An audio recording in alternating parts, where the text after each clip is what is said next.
Le constat, c'est surtout quand on a une consultation médicale, on a un temps limité.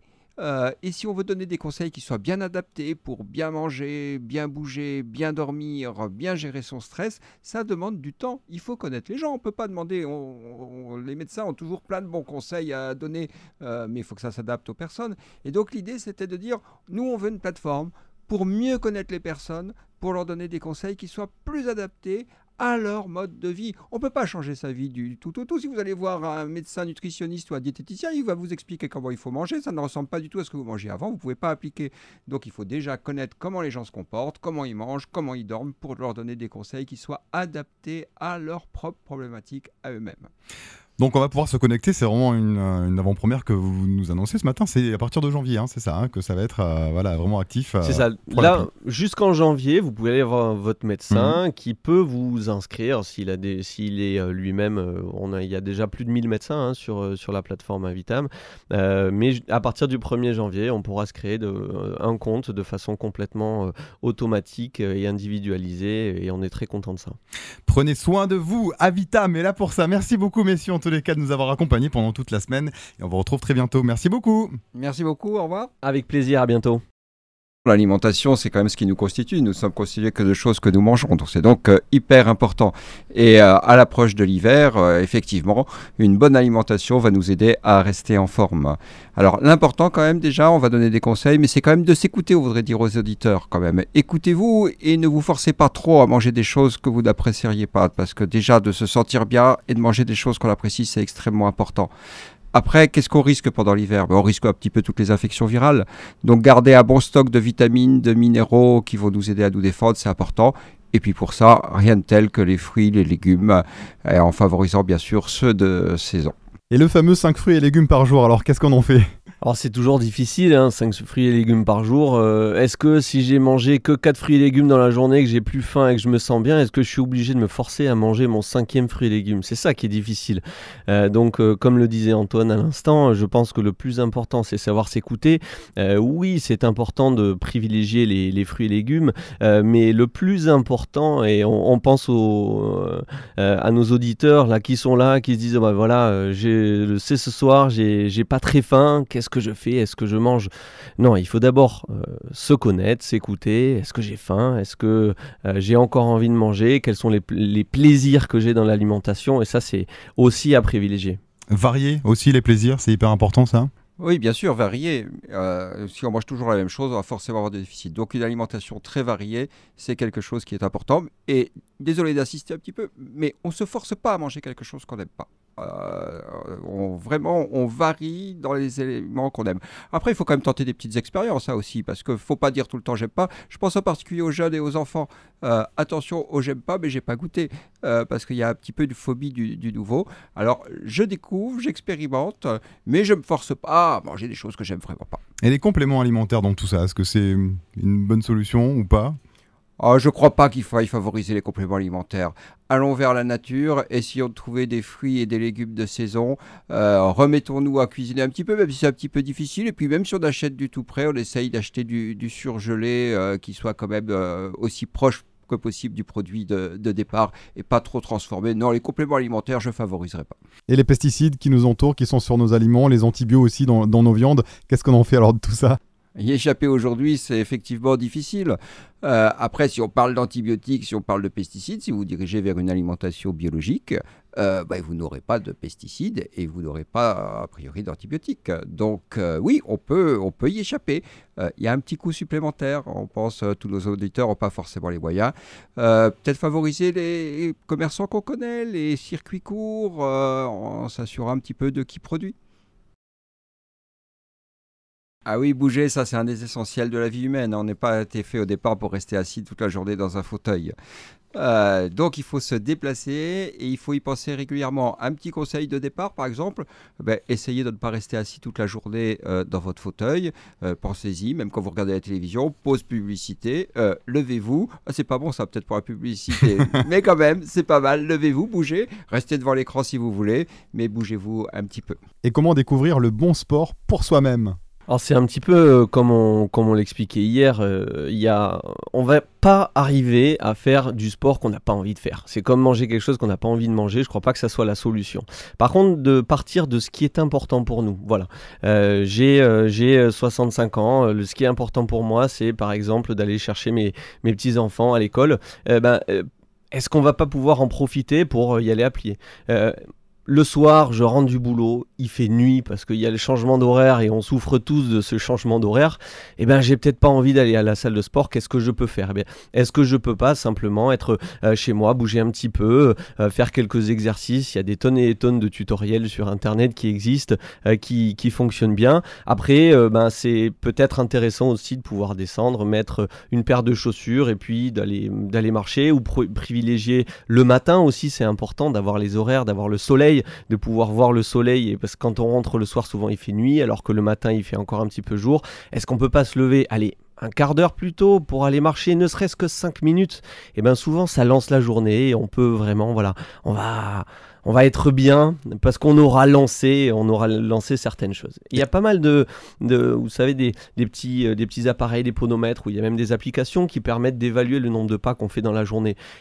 Si on fait d'abord une mesure, tiens, aujourd'hui j'ai fait 1000 ou 2000 pas, demain, combien je vais pouvoir faire ? Est-ce que je vais pas pouvoir déjà faire 2200 pas ? Est-ce que ça sera pas déjà mieux que rien ? Et on peut pas du jour au lendemain arriver de 2000 à 10 000 pas par jour, même si c'est recommandé d'être au-delà de 5-6 000 pas par jour, mais de mesurer, d'augmenter un tout petit peu tous les jours, déjà, on est sur quelque chose de très intéressant. Et nos auditeurs qui nous écoutent, qui vous écoutent en ce moment sous leur douche, quel exercice doivent-ils faire en ce moment, alors du coup, pour qu'ils se sentent bien ?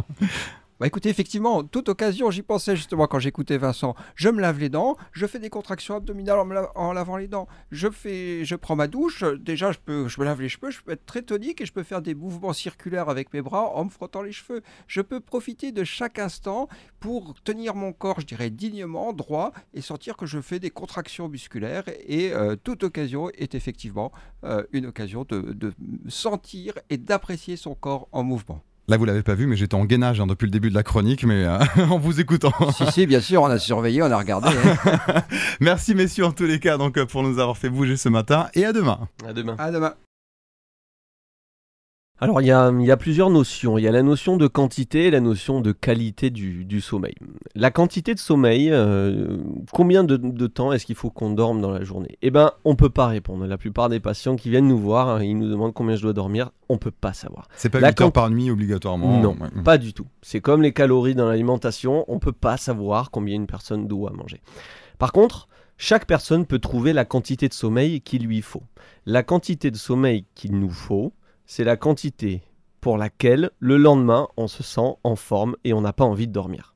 C'est-à-dire qu'on peut tester. Je faisais une conférence dernièrement sur les adolescents qui ont beaucoup besoin de sommeil, mais on a du mal à les faire aller au lit.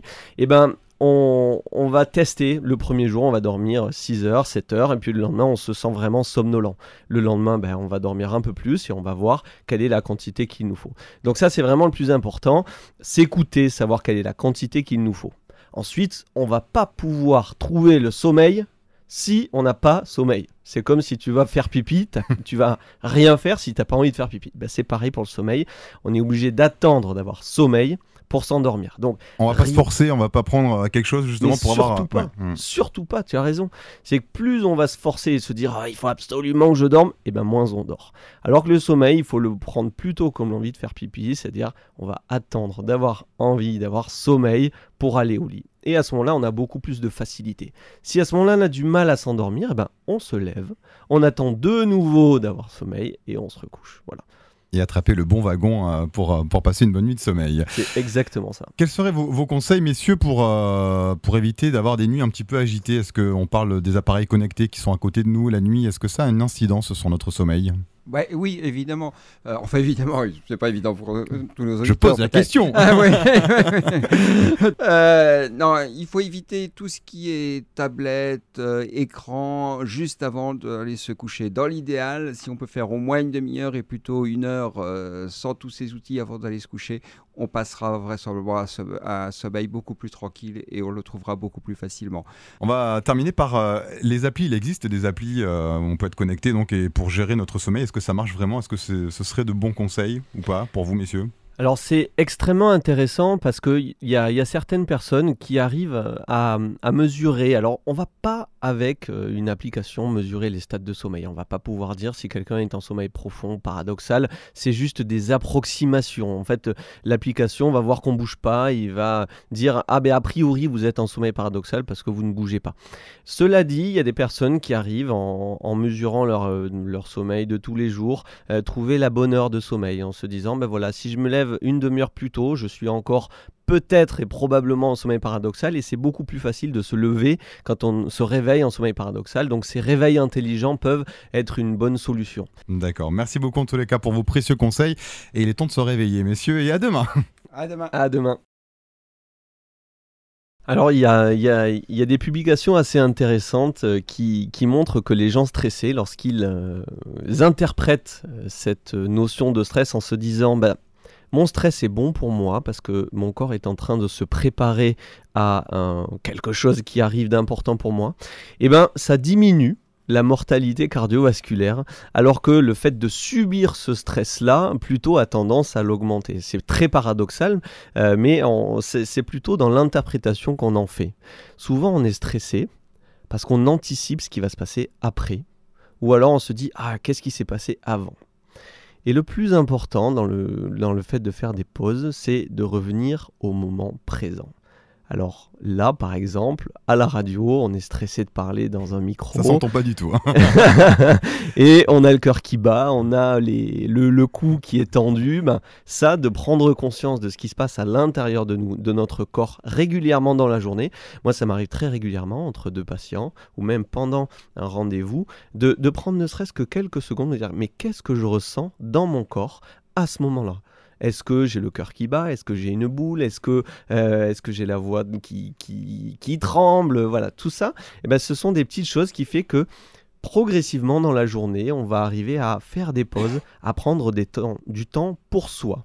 Et ça, c'est la notion de pleine conscience, et peut-être c'est un conseil qu'on peut donner aux auditeurs, c'est de se rapprocher de certaines associations ou des professionnels qui font de la pleine conscience et qui apprennent aux personnes à revenir dans le moment présent. Les techniques extérieures pour alors diminuer le mauvais stress entre guillemets, est-ce que les classiques ou les clichés, je sais pas, faire du yoga, est-ce que ça marche vraiment ça messieurs, ou je vais pas me convertir au bouddhisme non plus ce matin, mais est-ce que ça peut apporter des choses positives pour le mauvais stress? Là, je crois que nous en sommes absolument convaincus. Ce sont des méthodes qui permettent de faire une pause, d'apprécier ce qui se passe, Vincent en parlait, à l'instant présent. Je déjeune, je suis avec mes enfants, je leur dis pas « Allez, vite, vite, vite, vite, il faut partir à l'école ». Je me lève à temps, je prends le temps de déjeuner, j'apprécie ce que je mange. On a la chance d'être dans une région où on a souvent le ciel bleu. Je sors dehors, je dis à mes enfants « Vous avez vu, aujourd'hui, il fait beau, j'apprécie ».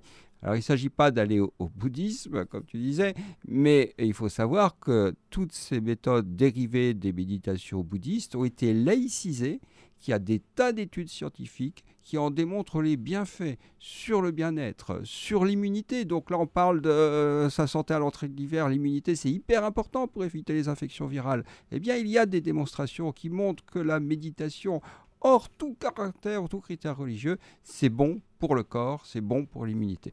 Carpe diem, messieurs, alors merci beaucoup et on se retrouve demain pour la dernière de la semaine. À demain. Merci, au revoir. À demain.